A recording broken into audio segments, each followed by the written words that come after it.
बिस्मिल्लाहिर्रहमानिर्रहीम। अस्सलातु वस्सलामु अलैका या रसूलल्लाह व अला आलिका व सहाबिका या हबीबल्लाह।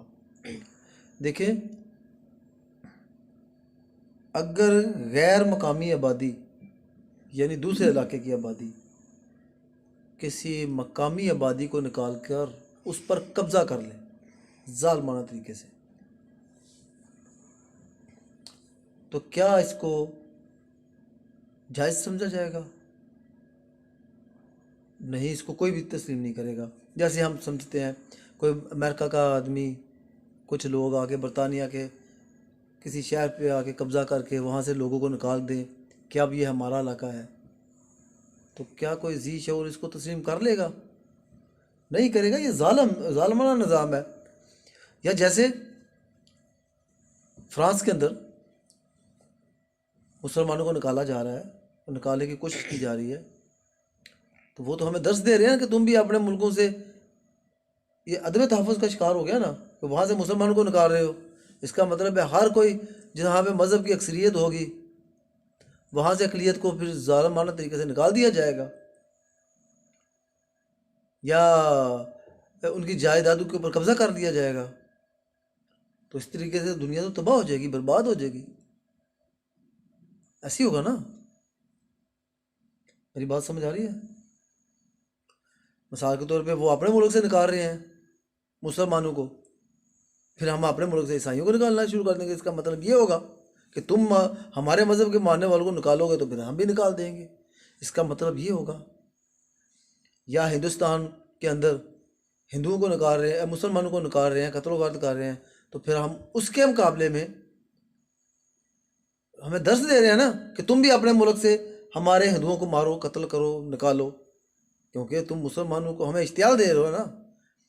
यही हाल वो कर रहा है, क्या नाम है, फ्रांस है, और मुल्क भी ऐसे कर रहे हैं, मुश्तिल कर रहे हैं कि अपने मुल्क से तो तुम गैर मुल्कियों को, दूसरे मज़हब के मानने वालों को निकालते हो, और दूसरे मुल्कों के अंदर तुम कहते हो कि ये जुल्म है। तो ये गलत हो जाता है ना।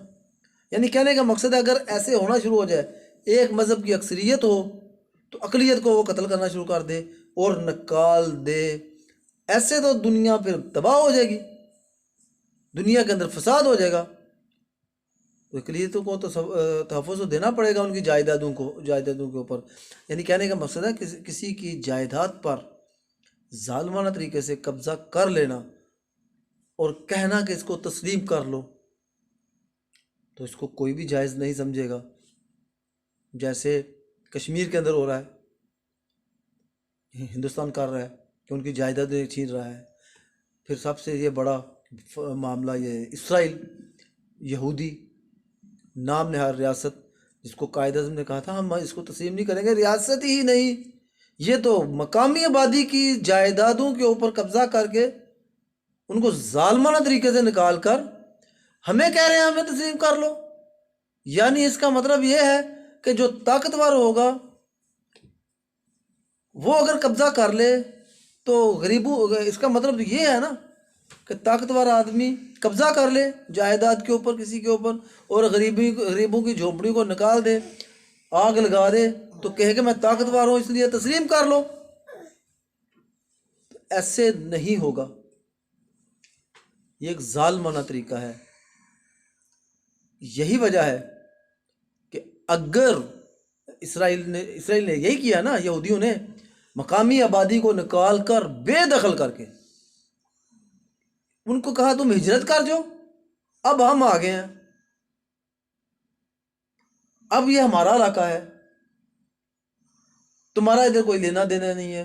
उन्होंने मकामी आबादी को निकालना शुरू कर दिया है और मुसलमानों को कह रहे हैं इस कब्जे को जायज़ समझो जो हमने किया है, तो ये इसको तस्लीम करेगा।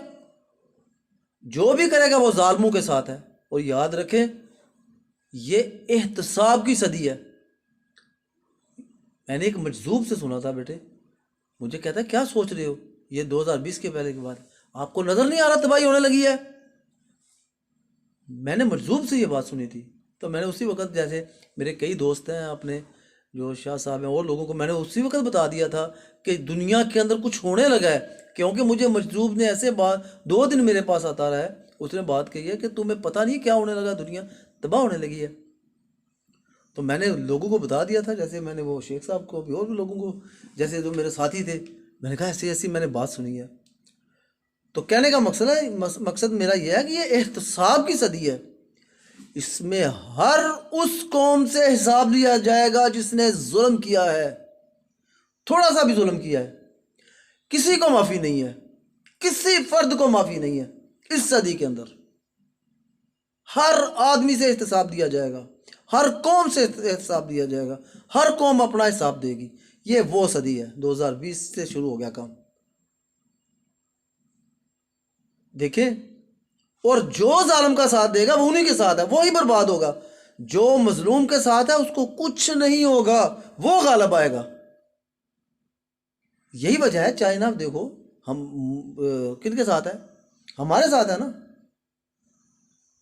तो चाइना है, अब रशिया देख लो, ताकतवर हो गया है। पाकिस्तान देख लो, ईरान देख लो। जो जालिम के खिलाफ खड़ा होगा वही बचेगा इस सदी के अंदर। तो कहने का मकसद ये है कि मुसलमानों को वरगलाया जा रहा है कि जो हमने कब्जा कर लिया है, हमने कत्ल बड़े किए हैं, लाखों में फ़लस्तीनियों को कत्ल किया हमने, उस कत्ल को भी तस्लीम कर लो। जो बच्चों को हमने जुल्म किए हैं उसको भी तस्लीम कर लो। इसका मतलब है तुम भी जालिमों के साथ हो गए हो, इस जुल्म को आप तस्लीम करने लगे हो।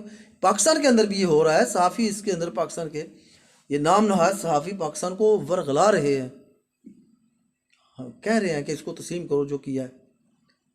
वो मैं एक सहाफ़ी जो मुबशर लुकमान है उसका सुन रहा था, कहता है इसराइल हकीकत है, उसको तस्लीम कर लो। हैरानगी की बात है, इस कब्ज़े को तस्लीम कर ले, इस जुल्म को तस्लीम कर ले। जुल्म को किसी सूरत में भी कभी कबूल नहीं किया जाएगा, ना तस्लीम किया जाएगा। जो भी जालिम का साथ देगा, ये मेरी बात लिख लो, वही बचेगा इस सदी में। जो मजलूम का साथ देगा, जालिम की कोई इस सदी के अंदर कोई जगह नहीं है। ये लिख लो, ऐसे होके रहेगा।